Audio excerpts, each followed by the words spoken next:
नमस्कार दोस्तों, आज के इस वीडियो में हम देखेंगे फ्रैक्शंस के बारे में। फ्रैक्शन के ऊपर मैंने पहले भी एक वीडियो बनाया है जिसमें मैंने बताया है फ्रैक्शन क्या होता है, फ्रैक्शन के टाइप्स क्या है, ये सब मैंने बताया था। आज के इस वीडियो में हम देखेंगे फ्रैक्शंस का कंपैरिजन कैसे होता है, मतलब कौन सा फ्रैक्शन बड़ा है, कौन सा फ्रैक्शन छोटा है, ये हम देखेंगे। उसके बाद हम करने वाले हैं फ्रैक्शंस का मल्टीप्लिकेशन, दो फ्रैक्शंस का मल्टीप्लिकेशन कैसे होता है। उसके बाद हम करेंगे दो फ्रैक्शंस का एडिशन कैसे होता है और दो फ्रैक्शंस का सब्ट्रैक्शन कैसे होता है। ये सब आज के इस वीडियो में हम देखने वाले हैं, तो वीडियो में ज़रूर एंड तक बने रहिए ताकि ये जो सब हम करने वाले हैं वो अच्छी तरह से आपको समझ में आ जाए। और साथ ही साथ में अगर आप चैनल पे नए हैं तो चैनल को सब्सक्राइब ज़रूर कर देना और साइड का जो बेल आइकन है वो भी प्रेस कर देना, ताकि जो भी नोटिफिकेशन आएगा वो सबसे पहले आपको आ जाएगा। हम यहाँ पर करने वाले हैं, तो आइए वीडियो को हम स्टार्ट कर देते हैं। देखिए फ्रैक्शंस के बारे में मैंने पहले ही बता दिया है। फ्रैक्शन में दो नंबर एक साथ लिखे जाते हैं, एक होता है न्यूमरेटर में, एक होता है डिनोमिनेटर में।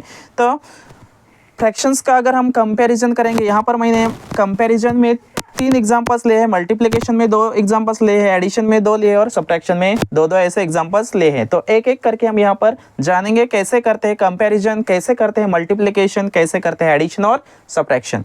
तो देखिए कंपैरिजन में अगर हम जानेंगे तो पहला जो एग्जाम्पल है यहाँ पर आपको नज़र आएगा, इसमें 1/12 है, 5/12 है एंड 9/12। यहाँ पर आप देखोगे तो यहाँ का जो डिनोमिनेटर सबका सेम है। दूसरा जो एग्जांपल है उसमें न्यूमरेटर सेम है। जो ऊपर का नंबर होता है उसको हम न्यूमरेटर बोलते हैं, जो नीचे का नंबर होता है उसको हम डिनोमिनेटर बोलते हैं। तो यहाँ पर जो पहला एग्जाम्पल है इसमें क्या लिखा हुआ है, यहाँ पर लिखा हुआ है कि जो डिनोमिनेटर है वो सबका सेम है, उसको हम बोलते हैं लाइक फ्रैक्शंस। ये हमने टाइप्स में किया हुआ है, उसको बोला जाता है लाइक फ्रैक्शंस। अगर एग्जांपल लाइक फ्रैक्शंस का हो तो उसमें हम इजीली बता सकते हैं कौन सा फ्रैक्शन बड़ा है, कौन सा फ्रैक्शन छोटा है। तो आइए देखिए, यहाँ पर आपको एक याद रखना है, जो न्यूमरेटर अगर डिनोमिनेटर सेम है मतलब लाइक फ्रैक्शंस है, तो जो न्यूमरेटर छोटा रहेगा वो फ्रैक्शन भी छोटा रहेगा। तो ऐसे अगर देखेंगे तो यहाँ पर ये 9 5 से बड़ा है, 9 5 से बड़ा है और 5 1 से बड़ा है। तो यहाँ पर फ्रैक्शन भी वैसा होगा, 1/12 is less than 1/12 is less than 5/12 and 5/12 is less than 9/12। तो इस तरह से हम ये कर सकते हैं, बहुत ही इजी है। अगर डिनोमिनेटर सेम रहा तो हम इजीली उसको कंपेयर कर सकते हैं, कौन सा बड़ा होगा कौन सा छोटा होगा। तो जिसके ऊपर छोटा नंबर वो सबसे छोटा, ऐसा याद रखना, जिसके ऊपर बड़ा नंबर वो सबसे बड़ा, ऐसे करके आपको कंपैरिजन करना है फ्रैक्शंस का। आगे देखिए, आगे जो एग्जांपल है उसमें न्यूमरेटर सेम है। आगे अगर हम देखेंगे तो उसमें क्या है, न्यूमरेटर सेम है, डिनोमिनेटर अलग अलग है। डिनोमिनेटर क्या है, सबका अलग अलग है। तो इसमें आपको एक याद रखना है, इसमें आपको क्या याद रखना है, जिसका डिनोमिनेटर सबसे छोटा वो क्या होगा, सबसे बड़ा हो जाएगा। ऐसा आपको याद रखना पड़ेगा। यहाँ पर डिनोमिनेटर सबसे छोटा है, इसका मतलब ये जो है ये बड़ा रहेगा, उससे ये बड़ा रहेगा। ये देखिए, इसका मतलब 7/3 ये 7/9 से बड़ा रहेगा और 7/9 ये 7/4 से छोटा रहेगा। इस तरह से हम उसको अरेंज कर सकते हैं। तो इस तरह से उसको हम कंपेयर कर सकते हैं। अगर 2 ही लेते हैं, दो को कंपेयर करेंगे तो जिसका डिनोमिनेटर छोटा रहेगा वो क्या रहेगा, बड़ा रहेगा। जिसका डिनोमिनेटर बड़ा रहेगा वो क्या रहेगा, छोटा रहेगा। ऐसे करके आपको याद रखना है। अगर न्यूमरेटर सेम रहा तो यहाँ पर डिनोमिनेटर सेम था, यहाँ पर न्यूमरेटर सेम है, मतलब ये था लाइक फ्रैक्शन और ये था अनलाइक फ्रैक्शन।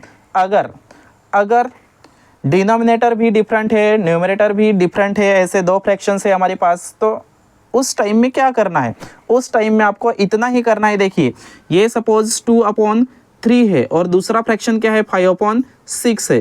तो उनको सिंपली मल्टीप्लाई करना है, इसको इससे मल्टीप्लाई करना है, इसको इससे मल्टीप्लाई करना है। 6 2 आएगा 12 और ये आएगा 3 5 15। कौन सा नंबर बड़ा है, तो 15 नंबर बड़ा है। इसका मतलब 5/6 ये 2/3 से बड़ा रहेगा। सेम तरह से इसको भी हम कंपेयर कर सकते हैं, 5/6 एंड 7, इसको अगर हम कंपेयर करेंगे तो देखिए कितना आएगा, 5 7 जार 35 होता है, और 12 6 जार कितना होता है, 12 6 जार यह आता है 72। तो ये 12/7 5/6 से बड़ा रहेगा। इस तरह से हम कंपेयर कर सकते हैं। सिर्फ आपको क्रॉस मल्टीप्लाई करना है और देखना है कौन सा नंबर बड़ा आ रहा है। जिस साइड का नंबर बड़ा रहेगा उस साइड का फ्रैक्शन भी बड़ा ही रहेगा। इस तरह से हम कर सकते हैं। आगे देखिए, आगे हम करने वाले हैं मल्टीप्लिकेशन। फ्रैक्शंस का मल्टीप्लिकेशन कैसे करते हैं, ये बहुत ही ईजी है। इसमें पहला एग्जांपल है, देखिए 3/4 मल्टीप्लाई बाई 6/8। इसको हम रिड्यूस भी कर सकते हैं। ये भी 3/4 ही आएगा, लेकिन मैंने ऐसे ही लिखा है, तो आपको कैसा भी एग्जांपल लेके हम कर सकते हैं। आपको इतना ही याद रखना है मल्टीप्लिकेशन कैसे करते हैं। इसको भी अगर हम रिड्यूस करते हैं तो यही आने वाला है। ये जो फ्रैक्शन है, ये दोनों अगर देखेंगे तो सेम फ्रैक्शन है। तो यहाँ पर 3/4 है और ये 6/8 है। तो मल्टीप्लिकेशन, अगर दो फ्रैक्शंस का मल्टीप्लिकेशन आता है तो आपको इतना ही याद रखना है, दो फ्रैक्शंस का मल्टीप्लिकेशन करते समय ऊपर के जो नंबर से, मतलब न्यूमरेटर से, उनको मल्टीप्लाई करना है। 3 × 6 करेंगे तो ये आएगा 18, और 4 × 8 करेंगे तो ये आएगा 32। तो उस फ्रैक्शन का आंसर क्या हुआ, ये जो दो फ्रैक्शंस का मल्टीप्लिकेशन था उसका आंसर का क्या आया, 18/32। इसको हम रिड्यूस भी कर सकते हैं। इसको 2 से डिवाइड करेंगे, इसको भी 2 से डिवाइड करेंगे तो ये आएगा 9/16। ऐसा भी आंसर आ सकता है। मतलब दोनों भी आंसर सही है। उसके बाद दूसरा एग्जांपल देखेंगे। दूसरे एग्जांपल में 6 × 7 करेंगे तो ये आएगा 42। 6 × 7 करेंगे तो 42, और इसको 5 से 3 को मल्टीप्लाई करेंगे। 5 से 3 को मल्टीप्लाई करेंगे तो ये आएगा 15। तो 42/15, इसको भी रिड्यूस हम कर सकते हैं। इसको 3 से डिवाइड करो, इससे भी 3 से डिवाइड होता है ये 15। तो ये आएगा 1 और 3 13, ये आएगा 13। 3 से डिवाइड करेंगे तो, और ये आएगा 5। इस तरह से ये आंसर आएगा। इसका मल्टीप्लिकेशन के बारे में हमने देखा। आगे हम देखते हैं, आगे है एडिशन। एडिशन कैसे करते हैं फ्रैक्शंस की एडिशन करने के लिए क्रॉस मल्टीप्लिकेशन, ये मेथड हम यूज़ कर सकते हैं। ये इसको मल्टीप्लाई करो, ये इसको मल्टीप्लाई करो, उसके बाद ये इसको मल्टीप्लाई करो, इतना ही आपको याद रखना है। तो 2 × 6 करेंगे, 2 × 6 करेंगे तो ये आएगा 12, और बीच में क्या है प्लस, वो एज इट इज़ लिखना है। 3 × 5 करेंगे तो ये आएगा 15, और डिवाइड बाय इनका मल्टीप्लिकेशन करेंगे तो 3 × 6 ये आएगा 18। 12 + 15 कितना होता है, तो ये आएगा 27, और डिवाइड बाय 18। इस तरह से इसका आंसर रहेगा। उसके बाद अगर दूसरा एग्जांपल हम देखते हैं, तो दूसरे एग्जांपल में डिनोमिनेटर ही नहीं है। तो डिनोमिनेटर नहीं है तो उसको हम नीचे 1 लिख सकते हैं, क्योंकि 1 लिखने से कुछ फर्क नहीं पड़ेगा, क्योंकि सब नंबर्स तो एक डिनोमिनेटर होता है वो हमेशा 1 होता है अगर नहीं लिखा हुआ है तो।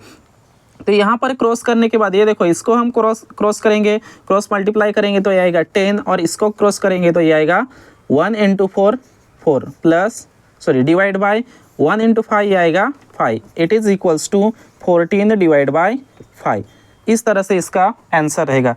अभी जिस टाइप से हम एडिशन कर रहे हैं उसी टाइप से सब्ट्रैक्शन भी होता है, उसमें ज़्यादा कुछ डिफरेंस नहीं है। सिर्फ बीच में सब्ट्रैक्शन का साइन आएगा, माइनस साइन आएगा, इतना ही डिफरेंस रहेगा। तो 17 2 जार ये आएगा 34, और माइनस 3 × 5 करेंगे तो ये आएगा 15, डिवाइड बाय 3 × 2 करेंगे तो ये आएगा 6। इट इज़ इक्वल्स टू, अभी देखिए 34 - 15 करेंगे तो 34 - 15 आएगा 19। 34 - 15 करेंगे तो 19 डिवाइड बाय 6। इस तरह से हम सब्ट्रैक्शन कर सकते हैं। आगे देखिए दूसरा एग्जांपल है सब्ट्रैक्शन में, तो सेम उसी तरह से हम करेंगे। क्रॉस मल्टीप्लाई करो, इससे इसको मल्टीप्लाई करो तो 6 7 जार आता है 42, माइनस 5 × 4 करेंगे तो ये आएगा 20, डिवाइड बाय ये आएगा 7 × 5 करेंगे तो 35, and it is equals to 42 - 20 करेंगे तो ये आएगा 22 डिवाइड बाय 35। तो इस तरह से हमने यहाँ पर एडिशन किया, सब्ट्रैक्शन किया, साथ ही साथ में कंपैरिजन भी किया, और उसके बाद मल्टीप्लिकेशन। उससे पहले हमने मल्टीप्लिकेशन भी किया था। तो फ्रैक्शंस के बारे में जो भी कुछ डाउट रहेगा आपको यहाँ पर क्लियर हुआ होगा ऐसा मैं समझता हूँ। कंपैरिजन कैसे करते हैं, मल्टीप्लिकेशन कैसे करते हैं, एडिशन हमने किया, सब्ट्रैक्शन भी किया। तो ये था सब फ्रैक्शंस के बारे में, क्योंकि ये जो भी हम इजी ऐसा लग रहा है वो ही हमें बहुत कभी कभी हार्ड जाता है। तो ये बहुत सिंपल तरीके से मैंने यहाँ पर बताया है कंपैरिजन कैसे करते हैं, मल्टीप्लिकेशन कैसे करते हैं, एडिशन और सब्ट्रैक्शन। तो आज के सेशन में मुझे बस इतना ही बताना था।